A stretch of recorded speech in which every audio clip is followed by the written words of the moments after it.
On 7 September 1940, a Luftwaffe reconnaissance aircraft swept across southern England at 25,000 feet, its Zeiss camera clicking methodically through the mission. The pilot banked over Cambridgeshire, photographing what his briefing notes identified as RAF Bassingbourn, a critical bomber training station opened just 2 years earlier. Yet when the prints reached the photo interpretation unit at Zossen, 12 miles southeast of Berlin, the analysts frowned at their stereoscopic viewers. The massive airfield, constructed by John Laing and Son between 1937 and 1939, with 4 C-type hangars and extensive facilities, appeared to be reverting to agriculture. Painted lines mimicking hedgerows snaked across the concrete. Between the runways, rectangular patches displayed the unmistakable texture of growing crops. The site was downgraded in the target folder. Why waste bombs on an airfield that appeared barely operational? This wasn't abandoned farmland. RAF Bassingbourn was one of Britain's busiest training stations, with 54 Wellington bombers and thousands of personnel. What the Germans were observing from 6 miles up was the result of a calculated deception that would become standard practice across Britain, deliberately camouflaging military airfields to resemble the very countryside they'd displaced. The strips of green between the concrete weren't neglect, they were strategy. And the peculiar genius wasn't just painting fake hedgerows on the runways, it was growing actual crops in the spaces between them. Standard military thinking in 1940 emphasised hardened, obvious airfields.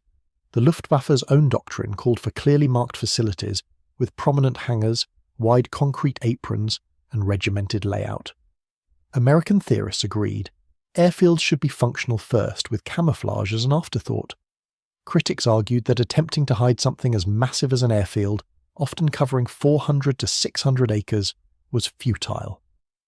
The concrete runways alone left geometric scars visible from 30,000 feet. RAF Sudbury, opened in 1944, had 3 intersecting concrete runways stretching to 1,825 metres, 50 hard stands, and 2 T2 hangars. How could anyone conceal such industrial-scale infrastructure? Yet the British understood something their adversaries initially dismissed. Luftwaffe photo interpreters weren't infallible. They were young men under pressure, analysing hundreds of images daily, searching for specific features. A 1935 Air Ministry report had emphasised that concealment policy needn't make an airfield invisible, it merely had to delay recognition long enough to prevent an accurate attack. In practice, this meant confusing the eye and camera for perhaps 30 seconds as a bomber approached. 30 seconds that might mean the difference between a direct hit and a scattered raid. The camouflage policy, formalised in 1938, rested on a simple agricultural insight. Much of Britain was still patchwork farmland, divided by ancient hedgerows into irregular fields. A Luftwaffe reconnaissance photograph from 1939 showed exactly what analysts expected to see. Small rectangular plots, separated by boundary lines, showing varied tones of cultivation. The fields averaged less than 100 acres. Most farms had fewer than 10 cows, and the landscape was a quilted mosaic of pasture, ploughed earth, and growing crops. An airfield that mimicked this pattern, even crudely, could blend remarkably well from altitude. The technical implementation was more sophisticated than painting lines on grass. At RAF Staverton, opened in 1940, camoufleurs created an imitation lane that snaked diagonally across the tarmac runways. Boundaries mimicking hedgerows were painted directly onto the grass in irregular black lines. Parts of the runways themselves received patterns of irregular dark shapes to simulate woodland patches. At RAF Yeadon, now Leeds Bradford Airport, photographed on the 27th of July 1940, false hedge lines were painted across the runway in an attempt to break up its geometric regularity.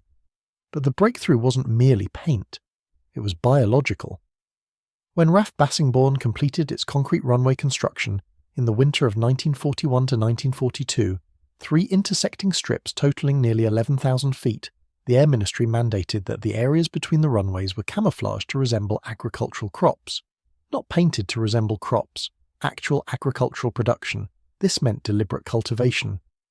The grass strips between concrete surfaces, often 50 to 150 yards wide, were prepared, seeded and maintained as functional farmland. At some stations, wheat was grown. At others, the emphasis was on hay crops or short grass suitable for grass drying operations. The variation itself enhanced the deception.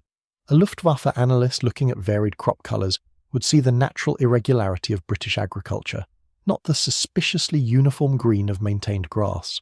The practical challenges were substantial. Growing crops on an active military station meant coordinating agricultural schedules with flight operations. Safety regulations specified that grass near runways must be kept to 4 inches maximum. Taller growth created hazards for aircraft forced to make emergency landings on grass. But in the wide spaces between runways, where operational necessity didn't dictate otherwise, crops could grow to natural height. A 1954 parliamentary debate on airfield food production revealed the complexity. Of 176,000 acres of RAF land examined, about 93,000 acres were deemed available for agricultural use. Within that, 41,500 acres allowed unrestricted agriculture, 26,000 acres were suitable for grass farming, and 23,000 acres for grass drying operations. The member for Tunbridge questioned whether corn crops, which grow over 2 feet high, might constitute safety hazards.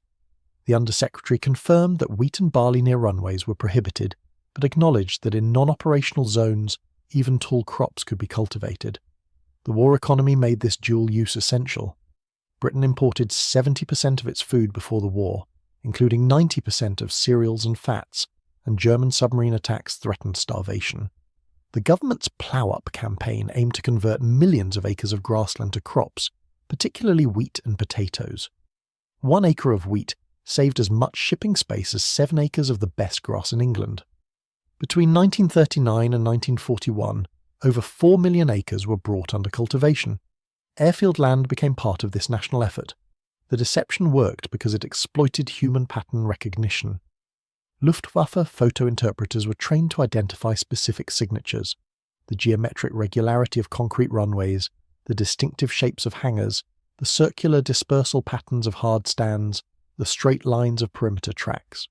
A reconnaissance photograph of RAF South Cerney from 1940 shows the Luftwaffe's methodology. The Flugplatz airfield is ringed in red, with numbered annotations identifying aircraft parking areas, 4 hangars, accommodation blocks, air traffic control, barracks, and radio masts. Yet the caption notes, the grass takeoff and landing areas, located within the lower circular section within the target area, were camouflaged by painting fake field boundaries. From 25,000 feet, standard reconnaissance altitude, these painted boundaries read as genuine hedgerows. The stereoscopic viewers used by photo interpreters gave 3-dimensional perspective, which helped overcome background camouflage in some cases, but couldn't distinguish painted lines from actual vegetation at extreme altitude. More crucially, the varied crops between runways displayed exactly the tonal variation analysts expected from farmland. A wheat field photographs pale gold. Young barley shows darker green. Freshly turned earth appears deep brown. Pasture grass is mid-tone grey-green. The mixture created the visual complexity of agricultural land. RAF Bassingbourne's camouflage was tested repeatedly. The station was attacked on the 28th of May 1940 by an isolated German raider that dropped 10 bombs. From March to August 1941, as the easternmost bomber operational training unit, it came under fairly regular attack. On 13th August 1941, a German aircraft dropped 4 bombs, one hitting a barrack block and killing 10 personnel. But these were small-scale raids, not the sustained bombardment that major strategic targets received. The Luftwaffe's target folders show why.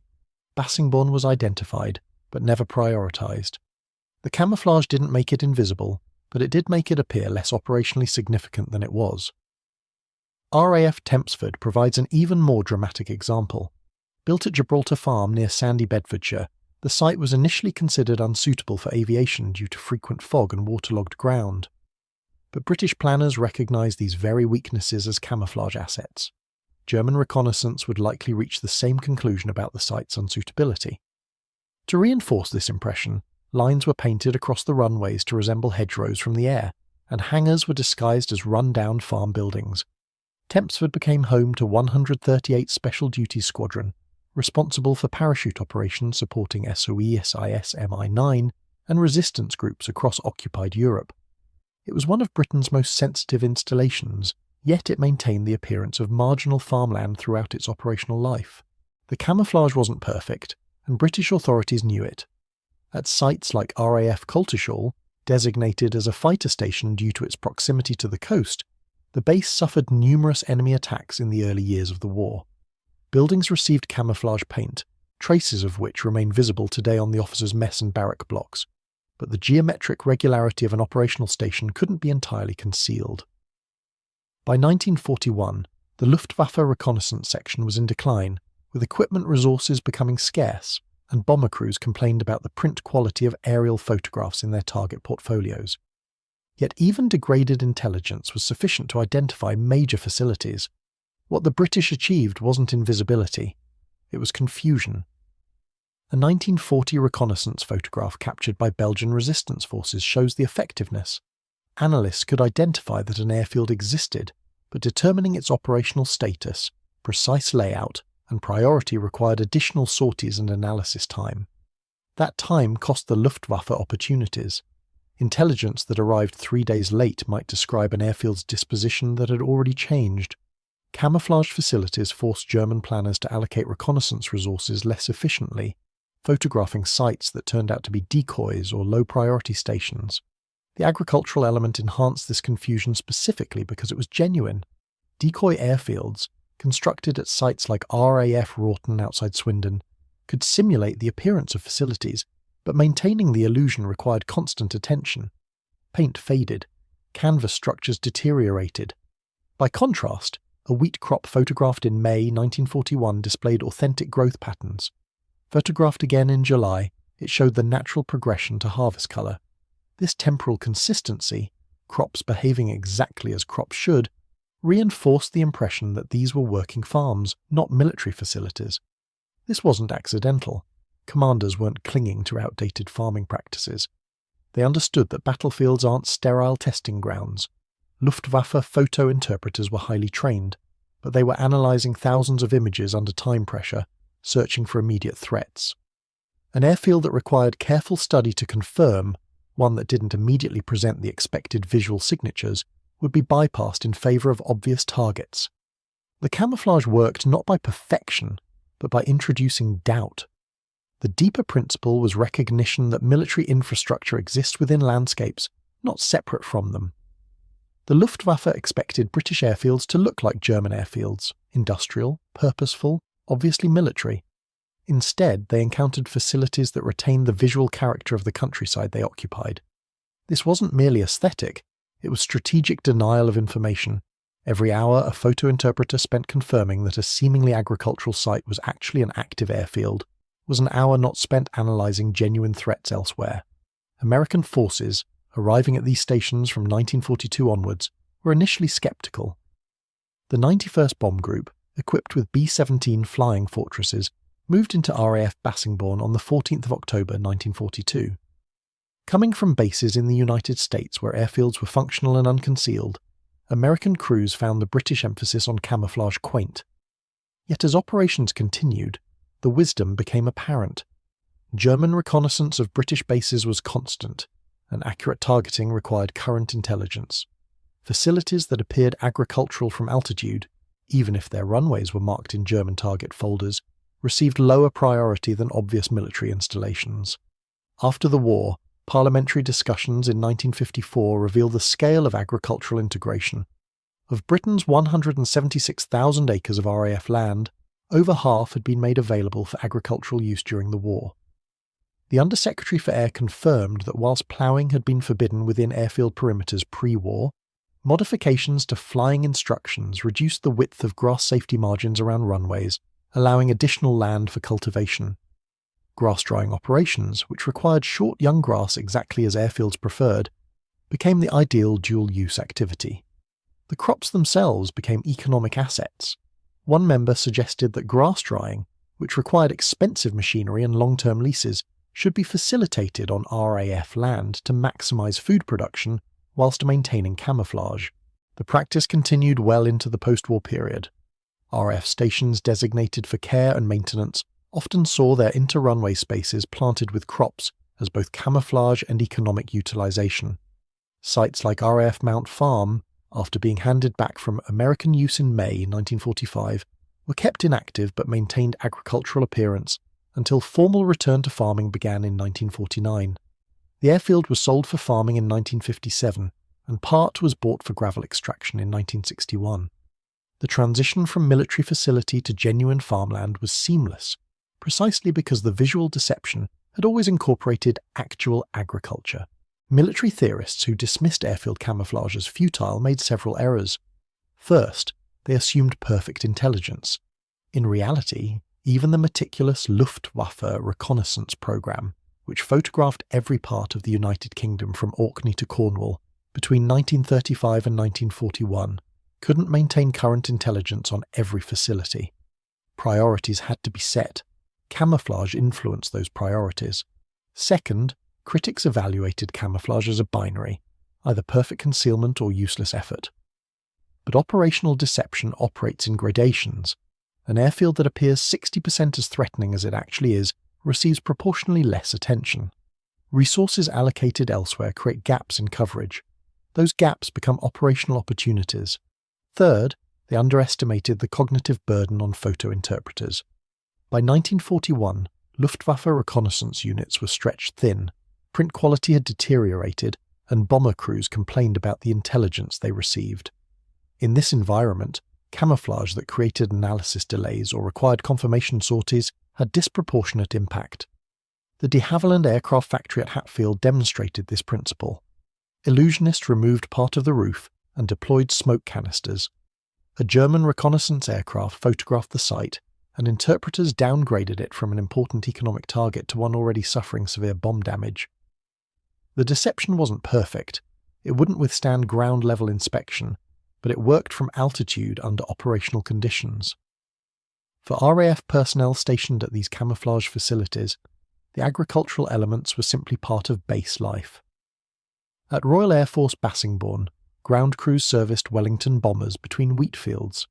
At Tempford, agents preparing for clandestine drops into occupied France walked past hangars painted to resemble farm buildings. The juxtaposition of military intensity and rural normalcy was jarring to newcomers but quickly normalized. American personnel, particularly those arriving in 1943 to 1944 for D-Day preparations, found the contrast striking.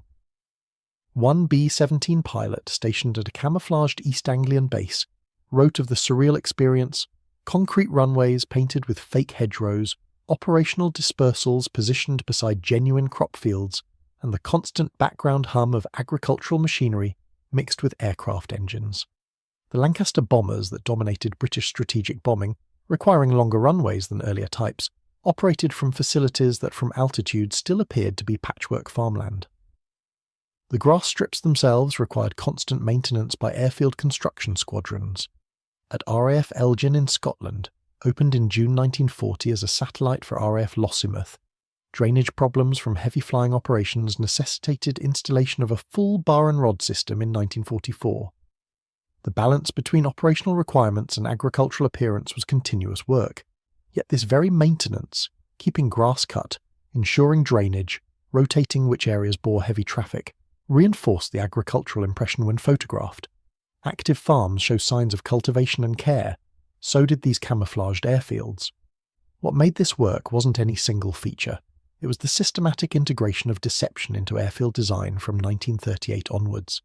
Paint alone could be identified, crops alone could be ploughed for runways, but paint and crops together, combined with irregular layout, dispersed facilities, camouflaged buildings, and the natural tendency of British landscape to subdivide into small irregular fields. This created visual complexity that even skilled photo interpreters struggled to pass quickly. The Luftwaffe expected airfields to announce themselves. The RAF built airfields that whispered.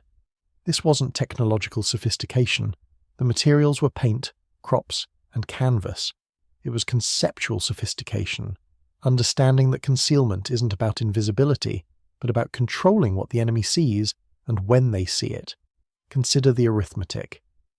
If camouflage delayed recognition of RAF Bassingbourn by even 3 reconnaissance missions, requiring the Luftwaffe to photograph it in May, again in June for confirmation, and a third time in July to establish current status, that consumed resources. a Dornier Do-17P reconnaissance aircraft flying from occupied France to Cambridgeshire and back represented fuel, air crew hours, and analysis time. Multiply that across dozens of camouflage stations, and the cumulative intelligence burden became substantial. More crucially, delayed or uncertain intelligence meant bombing raids were planned against outdated information. A station photographed in April might show different dispersal patterns, different aircraft numbers, or different operational status by June. Attackers arriving based on April intelligence would find their briefing folders didn't match reality. This wasn't abstract theory. RAF personnel at Bassingbourn, RAF Elgin, and dozens of other stations lived through raids that were inaccurate, poorly timed, or inexplicably light relative to the site's importance. The camouflage didn't stop attacks, but it degraded their effectiveness. By 1943, when Allied air superiority over Europe was established, many camouflage precautions were relaxed. The need for deception diminished as Luftwaffe reconnaissance capacity collapsed. Yet the infrastructure remained. Post-war aerial photographs of British airfields show the ghostly outlines, painted hedgerows fading on concrete, inter-runway strips reverting to genuine agricultural use, the strange hybrid landscape where military necessity had briefly coexisted with rural disguise. The Luftwaffe's own records, declassified in 1974, reveal the success. Target folders show British airfields identified but misassessed. Photo interpretation notes record uncertainty about operational status. Intelligence summaries prioritise obvious targets over camouflaged facilities. The de Havilland factory, downgraded due to simulated damage. RAF Tempsford, appearing as marginal farmland whilst hosting Britain's most secret aviation operations.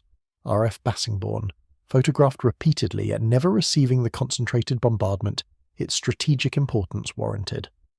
Modern analysts, studying these 1940s reconnaissance photographs with digital tools and unlimited time, can identify the deceptions easily. The painted hedgerows don't quite align with surrounding field patterns. The inter-runway crops show slightly too much uniformity in some images. But Luftwaffe interpreters in 1940 to 1943 didn't have digital analysis or unlimited time. They had stereoscopic viewers, pressure to produce intelligence quickly, and thousands of potential targets across Britain.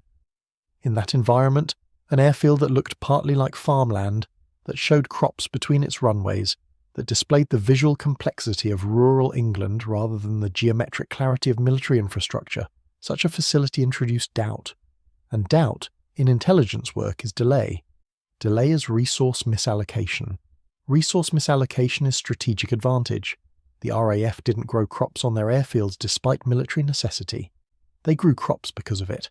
Every acre of wheat between concrete runways was simultaneously food production, camouflage, and deception. Every Luftwaffe analyst who looked at those reconnaissance photographs and saw farmland was seeing exactly what British camoufleurs intended. A landscape that didn't scream "bomb me," that required confirmation, that seemed less urgent than other targets. This wasn't clinging to agricultural tradition. This was weaponizing the very landscape that Britain had cultivated for centuries. The hedgerows that had divided English fields since medieval times became painted deceptions on runways. The crops that had fed the nation became visual camouflage protecting its military infrastructure. The pastoral countryside that seemed so antithetical to modern warfare became its most effective concealment. German reconnaissance pilots, photographing Britain from 25,000 feet, saw patchwork farmland below. They were right. They were also wrong. That field of wheat might be surrounding an active bomber station. That pasture might be concealing hard stands with 50 aircraft. That rural landscape, so peaceful from altitude, might be the very facility their intelligence officers desperately needed to locate. The crops grew, the aircraft flew, and the Luftwaffe, for crucial months in 1940 and 1941, couldn't always tell the difference. That was the point.